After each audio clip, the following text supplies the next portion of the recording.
Earlier, I briefly mentioned the comparable interface. We use this interface to compare two objects, like two user objects. Now, what is the benefit of this? Well, a lot of sorting algorithms are based on comparing objects. So with these comparisons, we can determine what object should come first. I've talked about this in detail in my Ultimate Data Structures and Algorithms course, which is the course that I recommend you to watch after finishing the Advanced Java course. Now let's see how we can use the comparable interface for comparing objects. So here on Java documentation, you can see that comparable is a generic interface because here we have a type parameter. And if you scroll down, you can see that this interface has a single method called compareTo, which takes an object. Now the type of this object is t, which is the type parameter for this generic interface. So to be able to compare two user objects, we should implement this interface in our user class. So here in the user class, we type implements comparable of user. Now we have a compilation error because we haven't implemented this interface yet. So we press Alt and Enter and ask IntelliJ to implement the methods of this interface.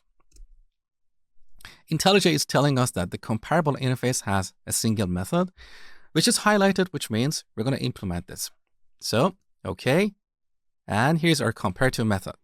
Now look at the type of parameter of this method. It's user because we passed the user class over here.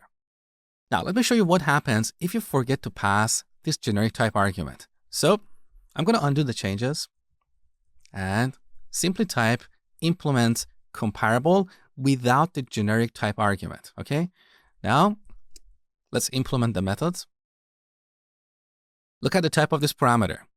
It's object. So instead of comparing a user object with another user object, now we are comparing this with an instance of the object class.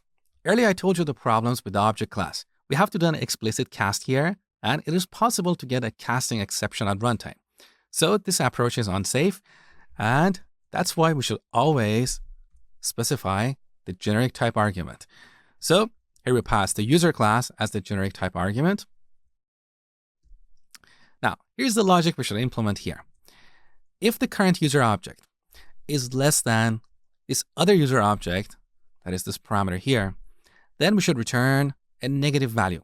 It could be -1, -2, whatever. It doesn't really matter. If they're equal, then we should return 0. And if the current user object is greater than the other user object, then we should return a positive value. Again, it could be 1, 2, it doesn't matter. So on what basis are we going to compare these two user objects? In other words, how can we say if a user object is greater than another user object or not? Well, let's assume that we're going to compare users by their points. Later, we'll be able to sort users by their points. We'll look at that in the next section. So let's declare a private field of type integer called points. Now we want to initialize this from the constructor.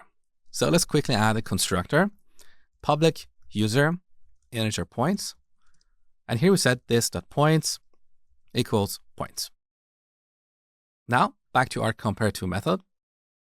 Here's one way to implement this logic. If points is less than o.points, then we return -1. If they're equal, then we return 0, and otherwise we return -1. But there is a better way. We can simply return points minus o.points. So if this user has more points than the other user, the result of this expression is going to be a positive number. If they're equal, it's going to be 0. And if this user has fewer points than the other user, the result of this expression is going to be a negative number. So we don't really need these few lines over here. Okay? Now also for clarity, I would prefer to rename this argument to other. That's better. So this is how we can implement the comparable interface.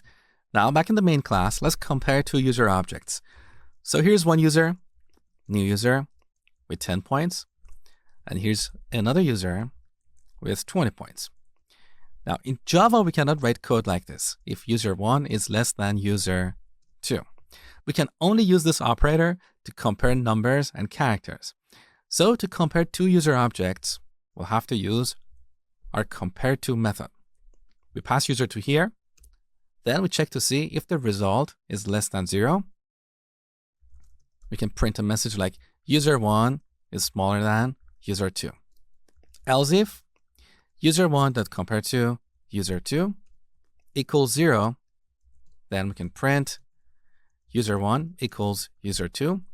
Otherwise, we're going to print user1 is greater than user2. Let's run the program. So user1 is less than user2 because it has fewer points.